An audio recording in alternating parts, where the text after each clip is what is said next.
Hello viewers, আশা করি ভালো আছো। প্রতিবারে না আপনার সামনে নতুন আরেকটি ভিডিও নিয়ে চলে আসলাম। আজ আলোচনা করব আপনার এসএসসি 2024 যাদের রেজাল্টটা পরিবর্তন হয় নাই, তারা কিন্তু যে রেজাল্টটা পরিবর্তনের জন্য কিন্তু তারা হাইকোর্টে কিন্তু রিড করার জন্য যে কিছু কাগজের দরকার হয়, সেটার মধ্যে সবচেয়ে গুরুত্বপূর্ণ যে কাগজটা সেটা হচ্ছে যে আপনাদের যে মার্কশিটটা, কিন্তু এসএসসি 2024 মার্কশিটটা আপনাদের খুবই গুরুত্বপূর্ণ। ঠিক আছে, এখন যে অনেকের প্রশ্ন যে সেই মার্কশিটটা আপনি কীভাবে দেবেন, আজকে কিন্তু মূলত এই নিয়ে আলোচনা করব। তার জন্য ভিডিওটি সম্পূর্ণ দেখবেন, কোনো স্কিপ করবেন না।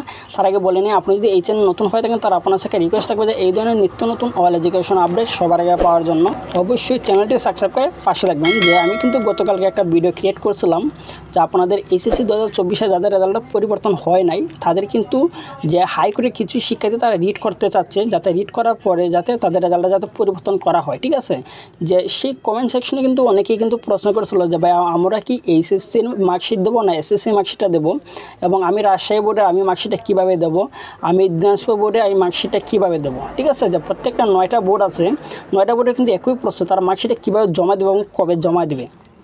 এর মধ্যে আমি একটা সতর্ক করে দিই আপনাদের। অনেকে দেখছি গ্রুপের মধ্যে SMS করতেছে যে যাদের রেজাল্ট পরিবর্তন হয় নাই, ঠিক আছে, যে আপনাদের কিন্তু অনেক অসাধু ব্যবসা কিন্তু এর মধ্যে বেড়ে গেছে। যে যাদের রেজাল্টটা পরিবর্তন হয় নাই, তাদের রেজাল্টটা পরিবর্তন করতে গিয়ে হাইকোর্টে কিছু কাগজপত্র জমা দেওয়া লাগে, সেটা হচ্ছে যে আপনাদের মার্কশিটে। এখন তো আর সবার মার্কশিটটা জমা নেওয়া সম্ভব না, মানে সরাসরি তো কেউ মার্কশিট আনা সম্ভব না।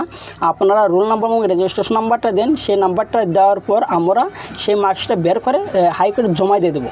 অনেকে কিন্তু এই ধরনের SMS-টা বিভিন্ন গ্রুপে কিন্তু করতেছে, সেটাতে একটা সম্পূর্ণ কিন্তু মানে কিছু অসাধু ব্যবসা কিন্তু তারা করতেছে। ঠিক আছে, আমি বলি যে আপনারা এই সময় গুজবে কিন্তু কান দেবেন না। ঠিক আছে, যে আপনার হাইকোর্টে রিড করতে গেলে কিন্তু যে আপনাদের এসএসসি মার্কশিটে কিন্তু মাস্ট বি প্রয়োজন। ঠিক আছে, এখন যে সেটা যখন প্রয়োজন, এখন তো সব বোর্ডের সব কলেজের মার্কশিট কিন্তু যে আনা সম্ভব না। ঠিক আছে না, কারণ কোন কলেজে কত ফেল করছে, ফেলের যে সংখ্যাটা এবং কারা কারা চাচ্ছে রেজাল্টটা পরিবর্তন, সেটা তো কিন্তু আমরা জানবো না, সেটা জানবো কিন্তু বোর্ড থেকে। ঠিক আছে, কারণ যে প্রত্যেকটা বোর্ডে কিন্তু লিস্ট আছে যাদের রেজাল্টটা পরিবর্তন হয় নাই। ঠিক আছে, এখন এসএসসি 2024 ঢাকা বোর্ডে কিন্তু কিছু শিক্ষার্থী বিশেষ করে তারা চাচ্ছে যে যাদের রেজাল্ট পরিবর্তন হয় নাই, তারা হাইকোর্টে তারা রিড করার জন্য, আমার রিড করতে গেলে কিন্তু এইচএসসি 2024 কিন্তু মার্কশিটটা কিন্তু লাগে। ঠিক আছে, এখন তারা মার্কশিটটা তারা জমা নিয়েছে, নিয়ে কিন্তু তারা রিটের জন্য তারা আবেদনটা করছে। ঠিক আছে, এখন এই রিটে যে যারা আবেদনটা করছে, এই আবেদনের যখন একটা রেজাল্ট কিন্তু অবশ্যই দিবে, যে কিছুদিনের মধ্যে তারা রেজাল্টটা দিয়ে দেবে হাইকোর্ট থেকে, যে আপনাদের রেজাল্টটা যাতে তারা আবার যাচাই বাছাই করে। ঠিক আছে, তারা কিন্তু এইভাবে শিক্ষা বোর্ডকে কিন্তু বলে দেবে, যে প্রত্যেকটা শিক্ষা বোর্ডকে বলে দেবে যাদের রেজাল্টটা পরিবর্তন হয় নাই আপনারা আবার যাচাই বাছাই করেন, করার পর তাদের রেজাল্টটা একটু চেঞ্জ করে দেওয়ার চেষ্টা করেন। এইভাবে কিন্তু হাইকোর্ট থেকে বলে দেবে। যখন এইভাবে হাইকোর্ট থেকে বলে দিবে যা, তখন কিন্তু আপনাদের যে শিক্ষা বোর্ড আছেন সেই শিক্ষা বোর্ডে কিন্তু তারা হয়তো আপনাকে নোটিশ দিবে, কিন্তু নোটিশ দিয়ে বলবে যে আপনাদের যাদের রেজাল্টটা পরিবর্তন হয় নাই আপনারা একটা আবেদন করেন। ঠিক আছে, এবং আবেদনের সাথে কিন্তু যে আপনার এসএসসি এবং এসএসসি মার্কশিটের ফটোকপিটা জমা দিয়ে দেন। এভাবে কিন্তু যে শিক্ষা বোর্ড থেকে কিন্তু আপডেটটা প্রকাশিত হবে।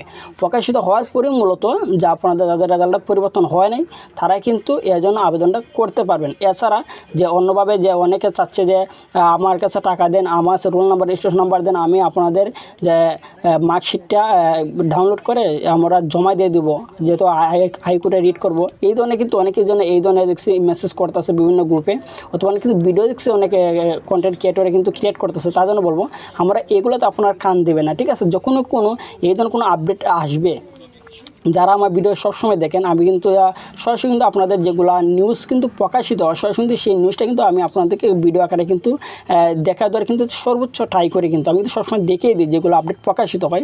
এখন আপনার এসএসসি 2024 যাদের রেজাল্ট পরিবর্তন হয় নাই, যখন হাইকোর্টে যখন রিটটা যখন তারা রায় করবে যে আপনাদের যে রেজাল্টটা তারা আবার যাচাই বাছাই করে দেখবে, দেখে কিন্তু আপনাদের যাদের পিএল এসেছে যে তারা সর্বোচ্চ ট্রাই করবে আপনাদের রেজাল্ট চেঞ্জ করে দেওয়ার জন্য। এই ধরনের যখন আপডেটটা প্রকাশিত হবে তখন কিন্তু আমি ভিডিও আকারে নিয়ে আসা কিন্তু চেষ্টা করবো। ঠিক আছে, তার জন্য বলবো গুজবে কোনো সময় কান দেবেন না।